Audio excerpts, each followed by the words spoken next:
So hello students, welcome once again to the second chapter of Module 2 Brand Management.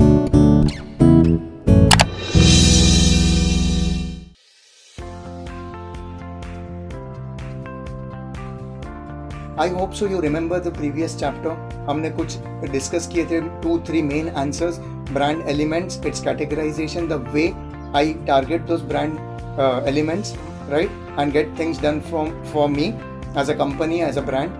And lastly, we ended up with what, if you all remember,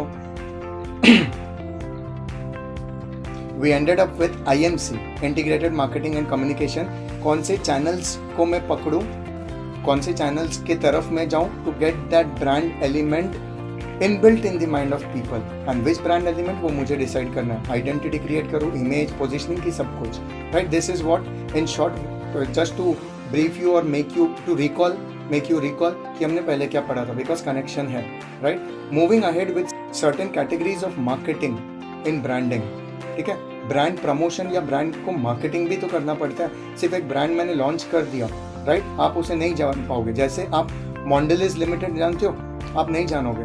आप Cadbury जानते हो, right, आप dairy milk जानते हो. सो Cadbury के जो सारे products हैं, राइट, कैडबरी वो चाहे कैडबरी पर्क हो, वो चाहे कैडबरी 5 स्टार हो, वो चाहे कैडबरी डेयरी मिल्क हो, उन्होंने सारा का सारा आउटसोर्स किया है मॉन्डेलिस लिमिटेड को. आप कभी रैपर में देखिए, नाम दिखेगा, manufactured by so and marketed by Cadbury, right, but उनके अंडर आता है वो, ठीक है. So coming to such categories कि ब्रांड को मार्केट करना कितना ज़रूरी हो जाता है, right. So the first one is personalised marketing.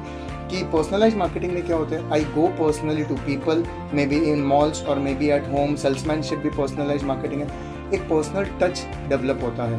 मैं उनको देख रहा हूँ, वो मुझे देख रहे हैं, मैं एक अजम्पशन ड्रॉ करता हूँ कि उनका रिक्वायरमेंट ये है, वो ऐसे दिखते हैं, उनका ड्रेसिंग स्टाइल ये है, उनका स्टैंडर्ड ऑफ लिविंग स्लाइटली जज कर लेता हूँ, उनका रहन सहन जज कर लेता हूँ, अकॉर्डिंगली आई टारगेट. तो पर्सनलाइज्ड मार्केटिंग का ये बेनिफिट मिलता है. It's like customised. Like Monginis में आप केक लेने जाते हो, so they know it very well that आप कोई स्पेशल वंस के लिए, मॉम, डैड, सिस्टर और या लव्ड वंस के लिए शायद कुछ लेने गए हो वहाँ पे, तो वो गिफ्ट्स भी रेडी रखते हैं, कस्टमाइज गिफ्ट्स भी रखते हैं, कॉफ़ी मग्स रखते हैं कि इसमें आप कुछ मेमोरीज और फोटोग्राफ्स प्रिंट कर सकते हो. These are the examples of personalized marketing कि you actually they actually involve you into it and then make you realize. जैसे आजकल के selfie cameras, they know selfie का ज़माना है, right? People are clicking selfies and therefore Apple के products में, laptop में वो कभी नहीं दिखाएंगे, लैपटॉप में भी वेबकैम है, बट वो कभी नहीं दिखाएंगे उसमें से फोटो क्लिक कर सकते हो. उसमें वो दिखाएंगे कितना फास्ट चलता है, टेक्नोलॉजी का स्पीड बताएंगे आपको, आपके वर्क में एफिशिएंसी कैसे लाओ, they will show you that, and that is personalised marketing. Connecting things, connecting the brand with your work, with your daily lifestyle. Moving ahead with the second type, permission marketing. Permission marketing आपने ज़्यादातर देखा होगा in events, event marketing, event promotion, exhibitions, in malls, mainly malls, theaters, etc. somewhere, ठीक है. Malls की example ले लेते हैं. When you go to a shopping mall, कुछ रिसर्च चलता होता है, आपको कुछ एक फॉर्म, फीडबैक फॉर्म एक्सेट्रा भरने दिया जाता है, या कोई इवेंट चलता होता है, Infinity mall, in Orbit etcetera, you must have gone to, या R mall etcetera in Mumbai. So what you get to see that some event is going on, all of a sudden they ask you कि sir can you please help me in filling this, can you please participate, can you please speak a word which starts with so and so alphabet. So they ask you. Apart from that, इसके अलावा permission marketing का best example can be, you get a call from a company, maybe आपने शायद आपके bank के साथ आपका number, Aadhaar card, everything is attach. So insurance company is attach to your bank and they get numbers easily. It is given, permission हमसे पहले ही ले चुके हैं, एंड they may take an appointment, maybe the banker may take an appointment, sir my insurance colleague wants to speak to you, and there is where वो आपको messages भेजेंगे, ईमेल्स भेजेंगे, मार्केटिंग करेंगे अपने ब्रांड का. For example Axis bank is somewhere tied up with Max New York, Max life insurance. So वहाँ से आपको प्रमोशनल मैसेजेस आएंगे कि do you wish to have a meeting with our Max New York consultant, Max life insurance consultant, wherein they can guide you on certain savings plan, investment plan, life insurance plan, term plan, so on, something like that. ये permission marketing. Experiential marketing जो मैं अब तक slightly आपके दिमाग में डालने की कोशिश कर रहा था इन एडवांस, कि आप कहीं पे जाते हो, वो आपको एक्सपीरियंस करवाते हैं कि sir this is a brand promotion event and we want you to use this product and let us know. I remember there was an event that had come to our college from Procter and Gamble. The product was Set Wet. आप सभी youngsters जानते होंगे. It was about the Set Wet gel and the hair styling part of boys mainly. So they had actually created a setup of a saloon, putting partitions, putting mirrors, etc. And they were actually styling hair of boys and males of our college. Some staff also had tried. So that is experiential marketing, wherein you get an hands-on to the product, you get an idea. They actually make you experience कि ये product जब use करोगे तो कैसे लगेगा. Sampling marketing से भी होता है ये sample marketing. और फिर आपको धीरे धीरे आदत लगाने की कोशिश करते कि ये प्रोडक्ट लो, या आप ब्रांड तो जानो, आप 10 लोगों से ये कहोगे.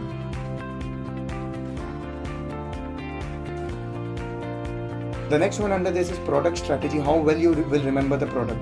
Mainly I will talk about ये तभी होता है जब आप एक प्रोडक्ट या तो अपने फ्रेंड सर्कल में किसी को यूज़ करते हुए देखते हो, या आपने उसका एडवर्टीजमेंट देखा है, या तो उसका डेमो देखा है mainly. And nowadays talking about electronic products, who can stop me giving such examples, right? Any TV, any mobile phone you see, or any laptop that you see someone using or a demo of it, you somewhere get used to it, right?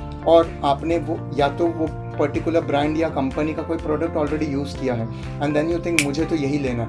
जैसे MI के phones मैंने last time भी discuss किया था, तो you think of taking MI TV, word of mouth से promotion भी हो रहा है, and thereby you decide कि I will go with this. उसके फीचर्स अच्छे हैं, वारंटी गारंटी अच्छा है, after sale service is good enough, and thereby again on this point you bank on and से मुझे तो यही प्रोडक्ट या यही कंपनी का प्रोडक्ट लेना.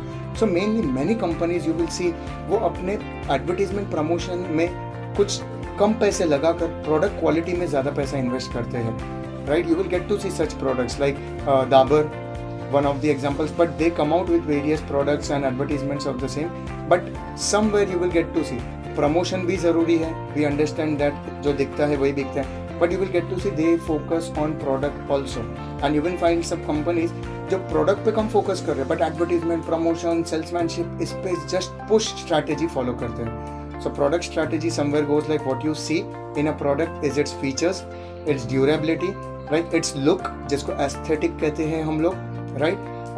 The way you are going to use it, the way people look at you when you use it, आपका brand image, आपका एक personality, आपका एक demonstration effect कैसा जाता है when you use that product or consume that product and so on.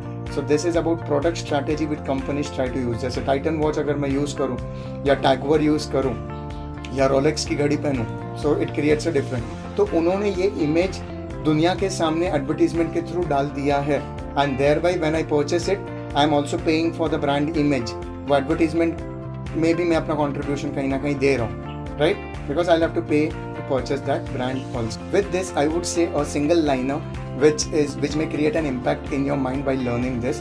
कि when I was talking about product strategy of companies, so काफ़ी टाइम ऐसा होता है कि what is our perception about a product, ठीक है, वो ही मैटर कर. We don't normally see at a product as they are, we normally see at a product what is in our mind, with that perception we see, and therefore ये सारे strategies काम आते हैं, that experiential marketing, product strategy, then promotional marketing and so on, something like that. So this is a general perception that we don't look at a product how it is, but we actually look जो हमारे दिमाग में experience है उस product के बारे में या उस कैटेगरी के बारे में या वो ब्रांड के बारे में, and therefore it is very important to develop or build a very good brand in the market by its product features, quality, dimensions, aesthetic, usage, name, fame, company's reputation and so on. इसको हम in simple words बोल सकते हैं the perceived quality. The perceived quality of a product. What is perceived quality?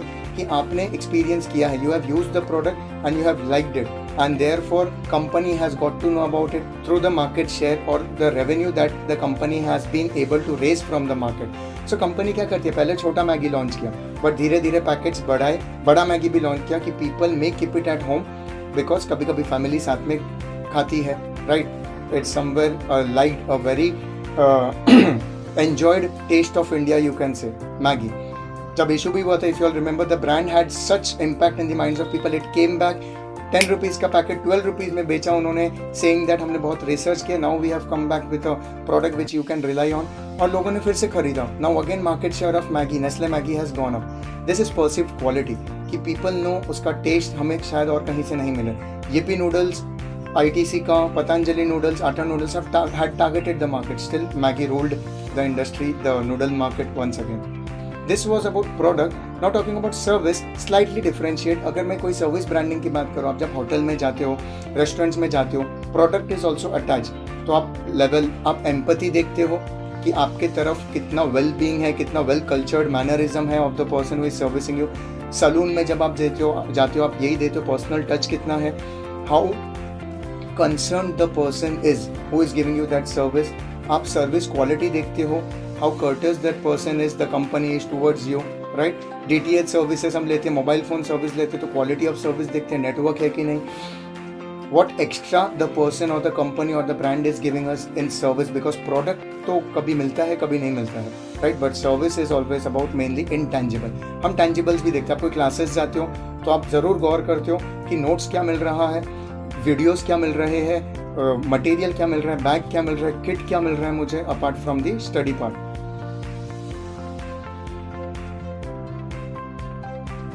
Assurance, जो एक guarantee मिलता है, after sale service मिलता है, that is services.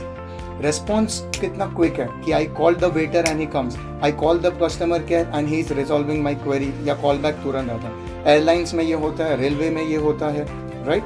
We expect responsiveness कि हमने तुरंत बोला and they respond and resolve our issue. Reliability, हम उन पे कितना ट्रस्ट कर सकते हैं, सर्विस पे कितना भरोसा कर सकते हैं, and so on. Moving ahead to the last part of this chapter is relationship marketing, which builds up slowly company के आफ्टर सेल सर्विसेज से, वारंटी गारंटी से, the time company is taking to respond to the queries, the personal touch which company gives. मेरे customer loyalty is a part of relationship marketing, the brand value which has been created, the service that they give, the updates that they give to you. जैसे insurance में होता है, mediclaim में, they keep on giving you updates कि आपका premium due है, आप भर दीजिए सो दैट पेनल्टी ना लगे, फाइन ना लगे. बैंक्स भी देते हैं EMIs के लिए. So some personal touch, this is relationship marketing. For example, आपने कोई फ़ोन कोई शॉप से लिया, ज्वेलरी भी लिया, आपने कोई गोल्ड रिंग लिया, बट आप 1-2 साल तक नहीं गए, but they will keep your number to wish you on your anniversary और on your birthday, mainly at this age. So something like that.